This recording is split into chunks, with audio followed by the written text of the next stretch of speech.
चलिए, तो अब हम आगे जो टॉपिक पढ़ेंगे उस टॉपिक पे आ रहे हैं। उससे पहले मैं आपको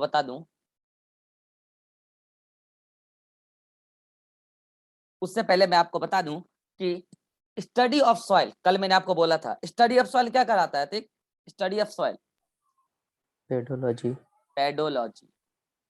pedology. Rewa, process of formation of soil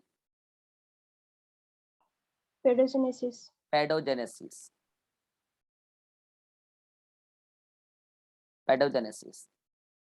Rajshree, the direction of pedogenesis uni by multi sir by direction. और आज इसी को समझना है। अब तक आप पढ़ चुके हैं कि सॉइल का फॉर्मेशन वेदरिंग ऑफ रॉक से भी होता है और सॉइल का फॉर्मेशन डिकम्पोजिशन से भी होता है। डिकम्पोजिशन ऊपर से नीचे और वेदरिंग ऑफ रॉक नीचे से ऊपर, यही है बाय डायरेक्शनल। बाय का मतलब ऊपर से नीचे और नीचे से ऊपर, यही है बाय डायरेक्शनल। मल्टी नहीं है, ऊपर से नीचे नीचे से ऊपर, यही है बाय डायरेक्शनल। यूनि भी नहीं है, bye directional.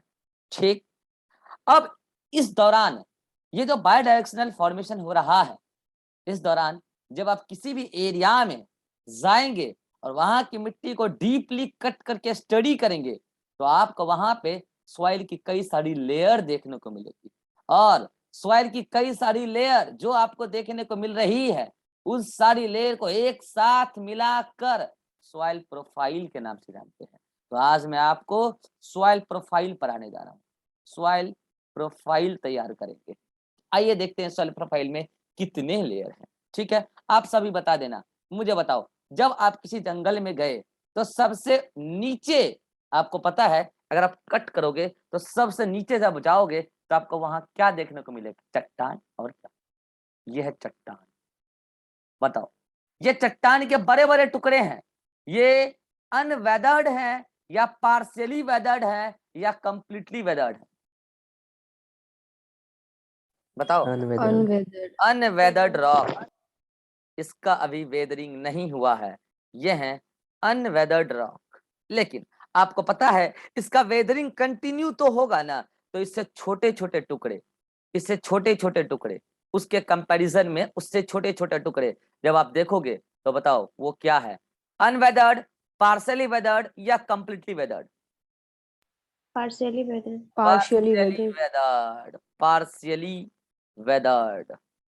Partially weathered rock, ये भी खेती के लिए सही नहीं है।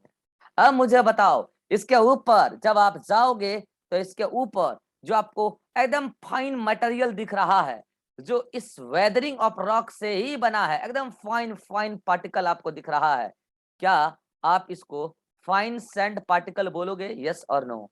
Fine fine fine sand particle, ये बात अपनी हो चुकी है। और मैंने कहा था वेदरिंग का पूरा प्रोसेस आपकी सिलेबस में नहीं है, इसलिए पढ़ाया नहीं गया है। सिंपल में बताया जा रहा है, सबसे नीचे unweathered, then partially weathered, then fine sand particle, मतलब कि completely weathered rock. Completely weathered rock. अब मुझे बताओ, यहां तक जो भी हुआ, क्या हुआ आपको पता है? यहां तक वेदरिंग ऑफ रॉक हुआ। डायरेक्शन नीचे से ऊपर है और ये प्रोसेस है वेदरिंग ऑफ रॉक। ठीक ठीक ठीक ठीक। अब मुझे बताओ, जब आप उस जंगल में गए थे तो सबसे ऊपर में आपको क्या दिखा मिल रहा था? पत्तियां गिरी दिखी थी यार, पत्तियां, टहनी टूटे हुए मिले थे, कुछ एनिमल मरमुराए मिले थे। ये देखो, मर गए हैं, ये रो रहे हैं, रोते रोते मर गए। ये जो था, जो ऊपर में आपको दिखा था, जहां पर आप चीजों को क्लियरली देख पा रहे हो कि एक मरा हुआ एनिमल का पार्ट है या उसका हाथ पैर या कंप्लीट ऑर्गन, या पत्ता, तो बताना ये वाली पूरी लेयर जंगल में जो सबसे ऊपर आपको दिख रही है, ये पूरी लेयर क्या है? राजश्री, ये पूरी लेयर क्या है? सर ये लीटर है। या तो लीटर या तो डेट्राइटस, या तो लीटर या तो डेट्राइटस, दोनों हो सकता है। ठीक है, अब आपको पता है कि यहाँ पर वो एनिमल आ रहे होंगे जो फ्रेगमेंटेशन कर सकते हैं, और आपको पता है कि इसके फ्रेगमेंटेशन से अब ऐसे ही कुछ ऐसे ऐसे ऐसे पार्ट बनने लगे होंगे, ऐसे ऐसे पार्ट बनने लगे होंगे, और एक लेयर में वो सभी के सभी दिख रहे होंगे। मुझे बताओ रिभा, वो लेयर क्या है? डफ। और कुछ समय के बाद जब डिकम्पोजर आके उसको अच्छे से डिकम्पोज कर चुके होंगे, तो उस दौरान जब डिकम्पोज अच्छे से कर चुके होंगे तो वो अब पहचान में नहीं आ रहे होंगे, और उस दौरान वो कुछ ऐसा दिख रहे होंगे, वो कुछ ऐसा दिख रहे होंगे, डार्क डार्क कलर का, क्योंकि उसमें मेलेनिन का कंसंट्रेशन बहुत ज्यादा, मेलेनिन का कंसंट्रेशन बहुत ज्यादा। और बताओ ये कौन सा लेयर है अतीक, ये कौन सा लेयर है? ह्यूमस। ह्यूमस, ये भी ह्यूमस।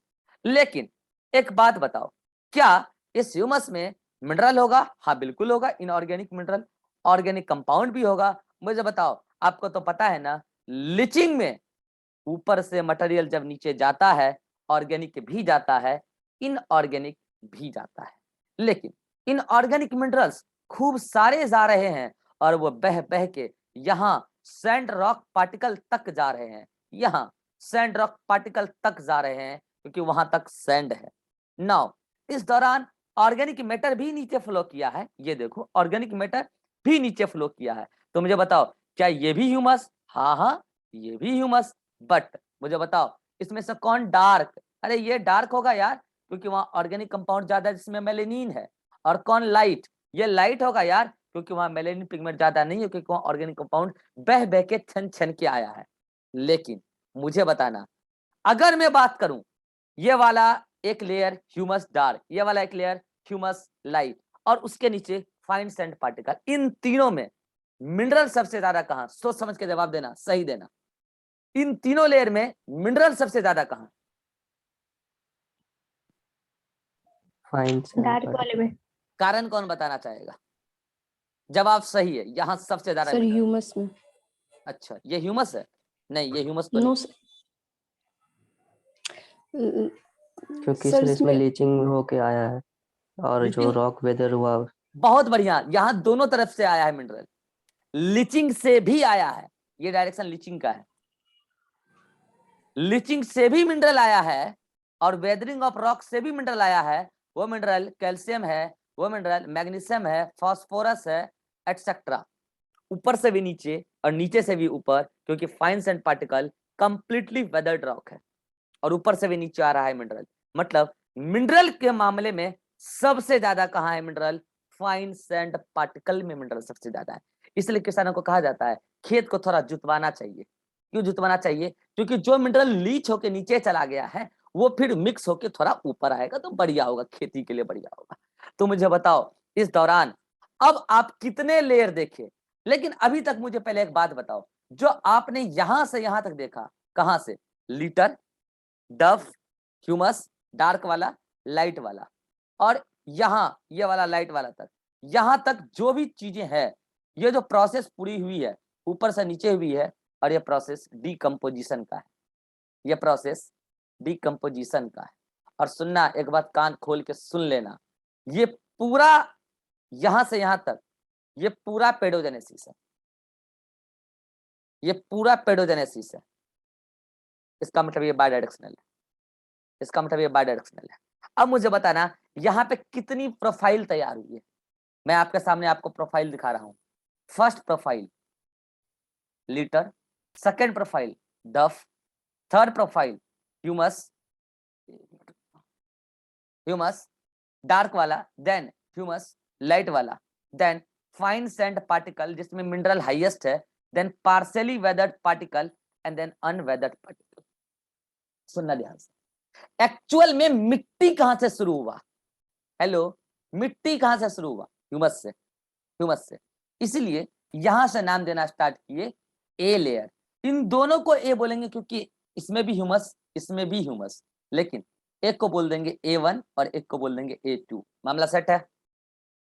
देन उसके बाद वाले लेयर को बोल देंगे B, इसको बोल देंगे C, और इसको बोल देंगे D, या इसको बोल देंगे R। ABCD का मतलब तो सिंपल डेजिग्नेशन है, रिप्रेजेंटेशन है लेयर का। तो बोले ह्यूमस को A1 A2 क्यों दिया, क्योंकि दोनों ही ह्यूमस है। फिर A1 और A2 क्यों लिखा, क्योंकि ऊपर वाला डार्क मेलेनिन पिगमेंट ज्यादा है, नीचे वाला लाइट मेलेनिन पिगमेंट कम। अच्छा, अगर आपसे पूछा जाए A1 A2 में मिनरल ज्यादा कहाँ है, A1 A2 में मिनरल ज्यादा कहाँ है, A1 A1 में। A1 देने वाले के पास हमेशा ज्यादा होता है, A1 ही तो दे रहा है। हाँ, लेकिन A1 A2 और B में ज्यादा कहाँ है, B, क्योंकि वहां पे दो दो जगह से आ रहा है। ये ऐसा भिखारी है जो अमीर हो गया है, हेलो, ये ऐसा भिखारी है जो अमीर हो गया है देने वाले से भी ज्यादा, क्योंकि इसको मिल तो कहां से रहा, पार्सली वेदर्ड रॉक के वेदरिंग से सब पर आएगा मिनरल, ऊपर से भी आएगा। तो ये ऐसा मामला है, ठीक है। नाउ अब आप बोलोगे सर ऊपर वाले दोनों लेयर को नाम क्यों नहीं दिया, क्योंकि वहां से एक्चुअली सॉइल स्टार्ट नहीं होती है। तो ऊपर वाले दोनों लेयर को कहते हैं ओ लेयर, मतलब जीरो लेयर, जिसमें से ये हो गई O1 और ये हो जाएगी O2, दोनों को मिला के जीरो, दोनों जीरो लेयर है। कह रहे नहीं उसको भी ABCD में से कुछ दो, तो देखो भैया ए तो यहीं से स्टार्ट की, अगर नाम ही देना है तो इसको दे दो A0 और इसको दे दो A0 डैश, A0 डैश, ठीक है। तो ये सारे लेयर। अब बताओ प्रोफाइल में आप सबसे पहले क्या बोलोगे, मैं माइक ऑन करिए सभी लोग, मैं लेयर का नाम बोलूंगा और मैं मतलब प्रोफाइल का नंबर बोलूंगा और आप नाम बोलोगे, ठीक है। चलिए 01 लीटर। liter detritus लीटर 02 डफ। duff A1 duff A1 humus humus. मस डार्क ह्यूमस ऐसे बोलेंगे, dark. A2 dark humus, light Light humus. Light humus B fine sand fine particle sand particle. C fine seven C partially weathered weathered rock. Rock. Partially D weathered rock और D। unweathered weathered rock. Rock. Weather अब बच्चा बोलेगा sir यहाँ are का मतलब क्या, अपना नाम घुसा दिए क्या, अरे नहीं यार, आर का मतलब यहाँ रॉक है, कंप्लीट रॉक तो यहीं पे है ना, अनवेदर्ड रॉक तो यहीं पे है ना। तो ये सारे लेयर है, this is the profile of soil, simple है यार। अब ये पूरी बातें आपको कहाँ नोट्स में मिल जाएगी, तो ये देख लो नोट्स में, यहाँ पे ये देख लो, सारा मैटर आपको यहाँ पे मिल जाएगा, ठीक है। तो अगर आप चाहो तो 01 और 02 को अगर मन हो तो इसको आप A0 और इसको A0 डैश कह सकते हो, आपकी मर्जी, ठीक है। बाकी देख लो, ये A1 में मोर ह्यूमस डार्क कलर का है, A2 में लाइट कलर का ह्यूमस है, fine rock particle, partially weathered और वेदर्ड, ये दोनों मिला के ए सॉइल, और यही है टॉप सॉइल। और इसके पास इसके कंपैरिजन में सब सॉइल, इसको ए को बोला टॉप सॉइल, बी को बोला सब सॉइल, ए के पास बी के कंपैरिजन में मिनरल कम है, कारण मैंने आपको समझा दिया। तो आप क्या करोगे अपने नोटबुक में यहाँ पे लीचिंग को दिखा देना, दिस इज द लीचिंग, दिखा देना नोट्स में, स्क्रीनशॉट ले लो। और मैं आपको बोलूं एक बार, टॉप सॉइल जो होता है उसका कितना मतलब की हाइट होता है, 4 फीट, जनरल नॉलेज का सवाल है, याद रहे तो रख लेना, ठीक है। ए लेयर का 4 फीट होता है, ठीक है। तो टोटल 5 लेयर आपको देखने को मिले, बोलो कैसे, एक तो 0 हुआ, एक ए हुआ, देन बी सी और डी। अब ये मत बोलना सर 0 में 2 है ए में 2 है, नहीं, इसलिए तो बोल रहा हूँ ना, ये दोनों कचरा ही है, तभी तो 01 02 बोला, ये दोनों ह्यूमस ही है, तभी तो A1 A2 बोला। तो 0 ए बी सी और डी, 5 लेयर, ठीक है। तो मामला से चलिए, जब बात सॉइल की हो रही है तो कुछ और बात हो जाए। कई बार आपने खेतों में देखा होगा कि किसान जनरली क्या करते हैं, अपने खेतों को एक प्लेन में रखना चाहते हैं, ठीक है, एकदम प्लेन में। लेकिन कई बार क्या होता है ना, खेत में होता ही गड्ढा है, इतना बड़ा गड्ढा होता है कि किसान उसको क्या कर पाते हैं, भर नहीं पाते हैं, बीच में गड्ढा है फिर प्लेन है, ठीक है। और किसान इन जनरल यहाँ पे भी खेती कर लेते हैं, नो प्रॉब्लम। लेकिन कई बार उनको क्या होता है ना, कुछ लोगों का ऐसा खेत, मान लो यहाँ से लेके यहाँ तक किसी एक्स पर्सन का खेत है, यहाँ से लेके यहाँ तक वाई पर्सन का खेत है, और यहाँ से लेके यहाँ तक जेड पर्सन का खेत है। खेत वाले लोग जानते होंगे, आसपास के लोग, ठीक है, ये पड़ोसी, ये उसका पड़ोसी। तो एक्स और जेड वाले तो हमेशा फायदे में रहते हैं, बोलो क्यों, क्योंकि एक्स जेड वाले जब अपने पानी का पटवन करते हैं तो उनका पानी अपने लेयर में रहता है, और अगर ढलान से थोड़ा बहुत पानी इधर आ भी रहा है तो कोई प्रॉब्लम नहीं है। तो आप बोलोगे सर इससे तो वाई वाले को फायदा, अरे वाई वाले को फायदा नहीं, वाई वाले को नुकसान है, बोलो क्यों। एक्स और जेड वाले जब पानी का पटवन करते हैं तो पानी बह बह के यहाँ आता है और पानी यहाँ पे ओवरफ्लो हो जाता है। पहले तो नीचे भरा, ऊपर भरा, भरा भरा भरा ओवरफ्लो। पानी ओवरफ्लो को कहते हैं वाटर लॉगिंग। क्या कहते हैं? Water logging. Water logging. और वाटर लॉगिंग से प्रॉब्लम क्या होता है मैं आपको बता रहा हूं। जब पानी एक्सेस हुआ तो जो नीचे जो सॉल्ट पार्टिकल था, सोल्यूट पार्टिकल, वो पानी में अच्छे से घुल गया, क्योंकि पानी कमी है नहीं वाय वाले एरिया में, तो पानी में घुल गया। अब क्या होता है, जब पानी में घुला तो पानी तो पूरा एक जैसा मिक्सचर बन गया, सॉल्ट सॉल्यूशन।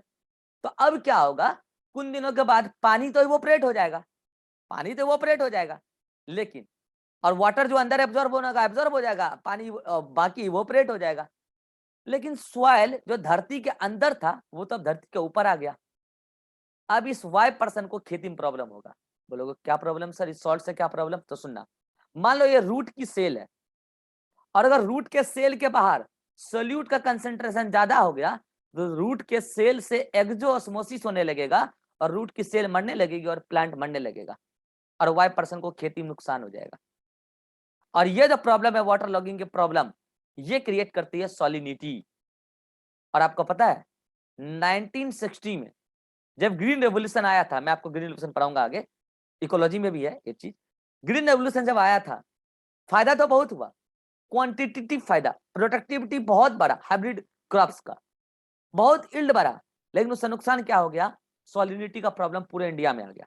क्योंकि सब लोग देखो, ग्रीन रेवोल्यूशन में क्या हुआ था ना, फर्टिलाइजर एक्सेस यूज करने लगे थे और उससे प्रोडक्टिविटी अचानक से बढ़ा था। पहला टाइम था 1960 में, लोगों को पता नहीं था कि इतना ज्यादा फर्टिलाइजर नुकसानदेह हो सकता है।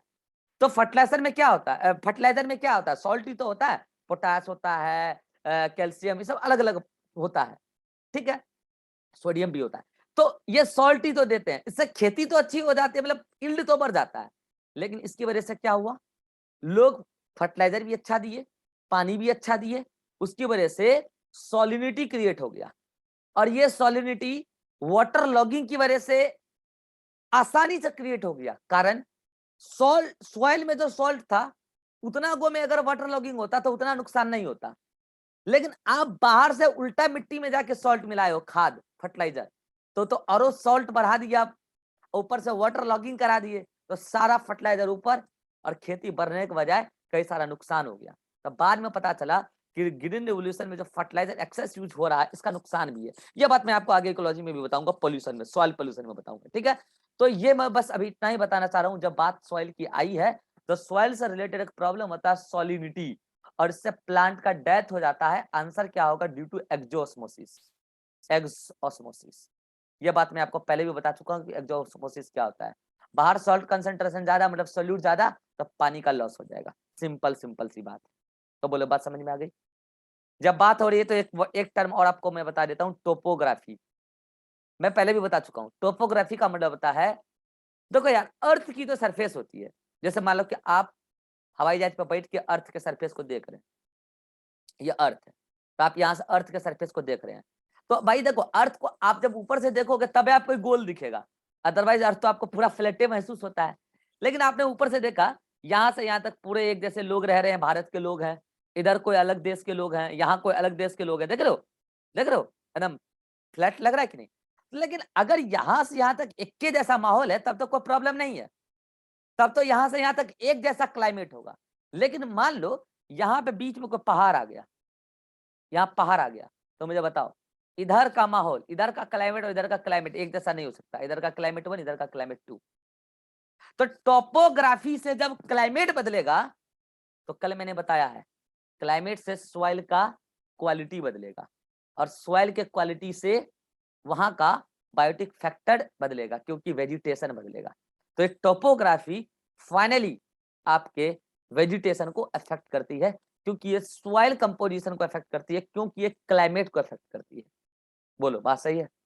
कल एनसीईआरटी को लाइन बताया था ना कि quality of soil is dependent on, कई सारे फैक्टर थे उसमें, क्लाइमेट, वेदर, मैंने कहा था क्लाइमेट वेदर की आगे बात करेंगे हम, climate, weather and soil composition, pH, ये सब बात हुई थी। तो उसी में मैं कह रहा हूं कि अगर टोपोग्राफी का मतलब क्या, earth surface, structure of earth surface, अगर अर्थ सरफेस यहाँ पे अचानक से ऊंचा हो गया तो दोनों तरफ का क्लाइमेट अलग अलग होगा, क्लाइमेट सेम नहीं होगा। और क्लाइमेट अलग होगा तो सॉइल की क्वालिटी अलग होगी, तो वेजिटेशन अलग होगा। यही बताना चाह रहे हैं, सिंपल सी बात है। ठीक है, तो ये है भाई साहब। अब मैंने, आप देख लो यहाँ पे आपको मैं दिखा देता हूँ नोट्स में सारी बातें कहाँ लिखी। ये देखो, यहाँ तक सारी बातें लिख दी है मैंने, तो आप यहाँ तक क्या करोगे, पढ़ लोगे। ठीक, अब इसके आगे एक ही फैक्टर बचा है, वाटर। अभी लेते हैं वाटर को। ठीक है, इसके आगे एक ही फैक्टर बचा है, वाटर।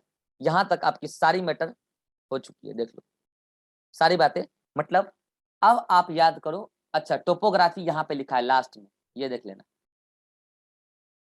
ठीक है, अच्छा एक बात, एनसीईआरटी की इस लाइन को मैं एक बार फिर से एक्सप्लेन कर दूं। कल एक बच्चा कंफ्यूज हो रहा था, डाउट पूछ रहा था, कहाँ गया वो लाइन, कहाँ गया जो बोले थे कल समझा देंगे। एनसीईआरटी का जो लाइन था,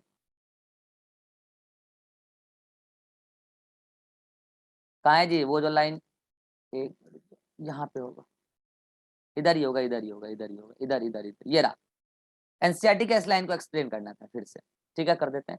देखो, ये कह रहा है कि the nature and properties of soil in different places, मतलब डिफरेंट एरिया, वेरी मतलब डिफरेंट होना, अलग होना।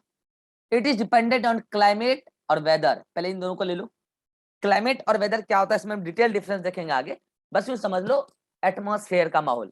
ठीक है, तो अभी मैंने, भाई एटमॉस्फेयर का माहौल अलग होगा तो टेम्परेचर अलग होगा या रेनफॉल अलग होगा, यही तो क्लाइमेट है और वेदर है। बस टेम्पररी और परमानेंट का अंतर है। तो क्लाइमेट अलग होगा तो जब टेम्परेचर रेनफॉल अलग होगा तो सॉइल की कंपोजिशन तो बदलेगी बदलेगी, क्योंकि सॉइल का मस्तर बदल जाएगा। वेदरिंग प्रोसेस, कहाँ पर वेदरिंग अच्छे से हुआ है, कहाँ पे बेकार हुआ है, तो उससे सॉइल का नेचर बदलेगा, प्रॉपर्टी बदलेगा। अब इसमें लाइन में कंफ्यूज था बच्चा, सॉइल इज ट्रांसपोर्टेड और सेडिमेंट्री। इसमें क्या है समझो, मैं कह रहा हूं कि कल भी मैंने समझाया था कि एक जगह, ये देखो, ये ऊपर में डायग्राम अच्छा हुआ है, इसी से समझा रहा हूं। ये देखो, अगर यहाँ का सॉइल यही है, इसका मतलब यहाँ पे सॉइल बना है bye the process of weathering of rock, तो ऐसा सॉइल कहलाएगा सेडिमेंट्री। कल भी बोले थे ये बात, सेडिमेंट्री, यहाँ का सॉइल यही। लेकिन अगर सॉइल यहां से उड़ के या बह के यहां आ जाए तो यहाँ का सॉइल सेडिमेंट्री नहीं, यहाँ का सॉइल ट्रांसपोर्टेड। ये देखो यहाँ लिखा है। तो ये जो रेजिडुअल सॉइल है ना, इसी को बोलते हैं सेडिमेंट्री। आप चाहो तो लिख लो, इसी को बोलते हैं सेडिमेंट्री। मतलब वो सॉइल यहाँ का है, यही बना है। सेडिमेंट्री का मतलब लिख लो, formed by the process of weathering, formed by weathering process. लिख लो, वेदरिंग प्रोसेस, स्क्रीनशॉट ले लो, फॉर्म्ड बाय वेदरिंग प्रोसेस। आप कंफ्यूज मत होना। और ट्रांसपोर्टेड का मतलब बता दिए, ट्रांसपोर्ट होके आई है, इओलियन और एल्यूवियल, इओलियन उड़ के और एल्यूवियल बह के।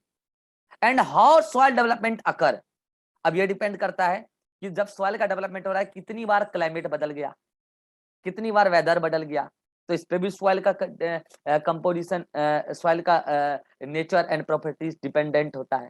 तो यही बात था। ठीक है, और कोई इसमें बहुत बड़ा बात नहीं है। यहाँ जाके आपका सॉइल समाप्त होता है। ठीक है, तो चलिए अब हम चलते हैं वाटर की तरफ।